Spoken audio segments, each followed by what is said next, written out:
Live from ABC 7, this is News at 6. Like all cancers are just like a cell that's growing out of control, and this particular cell is just like rampant. Called inflammatory breast cancer and can impact women as young as in their teens. Tonight on ABC 7, though, get more on this aggressive cancer and why it's being featured on Grey's Anatomy tonight. Tonight's episode of Grey's Anatomy promises to be a tearjerker. In the show here on ABC 7, Maggie's mom faces some bad news about her cancer.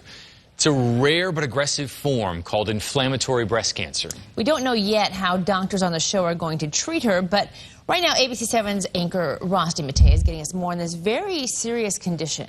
That's right. Inflammatory breast cancer, or IBC, is the most lethal form and fastest growing form of breast cancer there is. And it's so dangerous because it quickly develops resistance to treatments.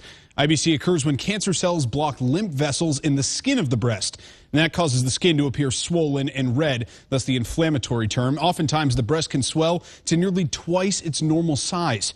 Doctors often recommend women check their breasts for a lump as a telltale sign of breast cancer. But what's scary about IBC is you can have it without ever finding a lump at all. A lot of breast cancers, create masses, and the masses that people can feel. And inflammatory is associated with breast masses. However, 30% of inflammatory cancers do not have any breast masses. So that's how it's even a little bit more sneaky. The National Cancer Institute says this form of breast cancer spreads rapidly, often in a matter of just weeks or months. Dr. Blackwell says IBC accounts for just 3% of all breast cancer cases, but 7% of all breast cancer deaths. So it's rare but aggressive. Dr. Blackwell recommends seeing a specialist right away if you see or feel any signs of IBC, such as swelling or redness.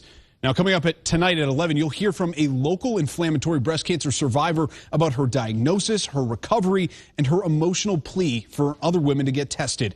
That's after tonight's episode of Grey's Anatomy on ABC 7 News at 11. In the studio, Ross DeMattei, ABC 7.